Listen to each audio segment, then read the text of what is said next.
Oh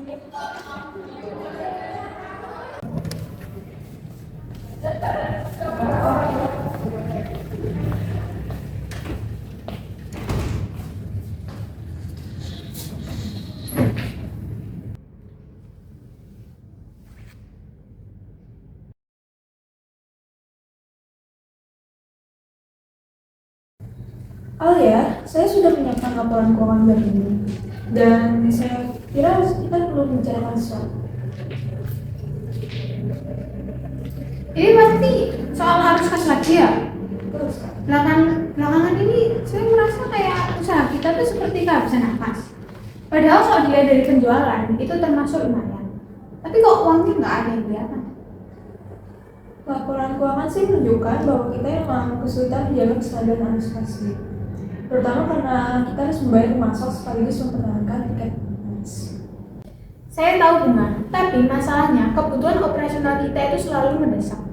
Kalau kita memangkas inventaris, produksi kita bisa terganggu. Betul sih, masalah itu kita ada di mana modal kerja. Ya, jadi solusinya apa? Bang? Jangan cuma saya kasih di angka-angka doang, saya butuhnya tindakan nyata. Itu sebabnya kita perlu strategi yang lebih baik ya untuk mengolah modal kerja ini, termasuk menentukan bagaimana kita memisahkan modal kerja permanen dan juga temporer. Modal kerja permanen? Bukannya semua modal kerja itu sifatnya jangka pendek? Enggak juga, setahu saya. Mari kita tunggu Nina, dia punya solusi. Oke.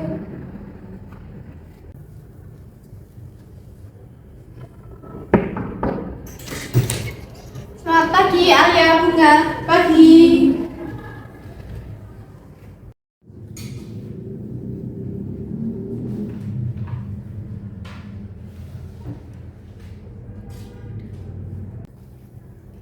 Saya dengar kalian lagi menghadapi tantangan dalam pengelolaan modal kerja ya? Betul, Nina. Kami sering kekurangan cash flow. Meskipun penjualannya itu stabil. Tadi Bunga bilang, terkait dengan modal kerja permanen, apa itu sebenarnya? Modal kerja itu terbagi menjadi dua area, modal kerja permanen dan modal kerja temporer. Pas sekali, bisa lebih lanjut bukan? Bisa? Jadi gini, modal kerja permanen adalah jumlah minimum aset lancar yang harus selalu tersedia untuk mendukung operasional normal perusahaan, seperti stok, bahan baku dasar atau saldo kas minimum. Sedangkan modal kerja temporer adalah kebutuhan tambahan yang sifatnya musiman atau sementara, seperti untuk memenuhi permintaan pasar saat peak season. Jadi modal kerja permanen itu kayak fondasi dari keuangan kita. Tepat sekali Arya, dan pendanaannya biasanya berasal dari sumber yang jangka panjang, seperti ekuitas atau pinjaman jangka panjang, agar perusahaan kita menjadi lebih stabil. Nah, jadi hal ini yang kita akan diskusikan lebih dalam, bagaimana membiayai modal kerja permanen dan temporer dengan cara yang optimal. Jadi, apakah semua kebutuhan modal kerja permanen harus dibiayai oleh pinjaman jangka panjang? Tidak selalu Arya, idealnya modal kerja permanen didanai dari sumber yang jangka panjang, seperti ekuitas. Hal tersebut akan tidak membebani perusahaan dengan bunga yang tinggi, sedangkan modal kerja temporer bisa menggunakan pinjaman jangka pendek, karena sifatnya hanya sementara. Itu sesuai dengan prinsip matching maturity, di mana sumber jangka panjang untuk kebutuhan jangka panjang dan sumber dana jangka pendek untuk kebutuhan jangka pendek. Tapi bagaimana jika kita menghadapi situasi darurat seperti rendahnya harga bahan baku? Nah, itu sebabnya kita harus memiliki cadangan dana atau menggunakan fasilitas kredit bergilir atau revolving credit.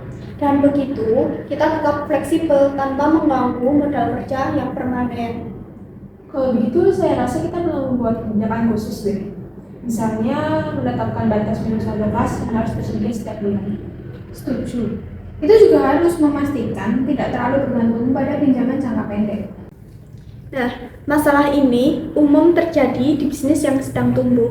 Mari kita analisis dulu. Modal kerja itu terdiri dari 3 elemen utama, yaitu kas, piutang, dan persediaan. Nah, dari laporan, saya lihat ada ketidakseimbangan. Benar Rina, persediaan kita menumpuk karena bahan baku sering dibeli dalam jumlah yang besar. Sementara pelanggan butuh waktu hingga 60 hari untuk membayarnya. Itu tanda bahwa modal kerja tidak efisien. Bayangkan seperti roda, arus kas harus terus berputar. Kalau satu roda macet, ya seluruh kendaraan harus berhenti dong. Waduh, lalu bagaimana caranya agar roda itu berputar lancar? Pertama, kita perlu mempercepat perputaran piutang. Apakah ada kebijakan diskon untuk pembayaran cepat? Belum ada Nina, dan itu mungkin ada ide yang bagus. Yang kedua, optimalkan persediaan. Jangan membeli terlalu banyak bahan baku sekaligus. Apakah pemasok Anda bisa memberikan pengiriman yang bertahap? Saya belum pernah mencoba negosiasi itu, tapi mungkin ya bisa dibicarakan. Silakan hal tersebut dibicarakan. Nah, jadi untuk langkah pertama, kayak kita harus memulai dengan memisahkan kebutuhan modal, kerja permanen, dan temporer dalam laporan keuangan. Oke, berarti langkah keduanya mengatur sumber pendanaan sesuai dengan kebutuhan masing-masing, seperti menggunakan pendanaan jangka panjang untuk modal kerja permanen. Dan yang terakhir, buat kebijakan cash flow yang fleksibel, termasuk menetapkan cadangan kas minimum dan memanfaatkan fasilitas kredit hanya saat diperlukan saja. Wah, terima kasih banyak Nina. Masukanmu sangat membantu loh. Ya, selain itu, pemasok juga harus setuju untuk mengirimkan bahan baku dalam batch yang kecil. Jadi, persediaan kita akan lebih terkendali. Dengan langkah ini, pastinya modal kerja kita akan lebih sehat. Jangan lupa untuk terus memantau arus kas secara berkala ya, agar tidak kembali ke pola lama. Tentu Bunga, saya belajar bahwa mengelola modal kerja itu seperti mengatur nafas, harus stabil dan konsisten. Saya juga merasa lebih paham sekarang. Dengan strategi ini, saya yakin kita bisa mengelola modal kerja lebih baik. Benar. Ingat, manajemen modal kerja yang baik adalah kunci stabilitas keuangan perusahaan. Betul sekali. Dengan begitu, usaha kita akan semakin kuat dan siap berkembang lebih besar lagi. Oke, karena ini kan rapat sudah kelar. Gimana kalau kita makan siang?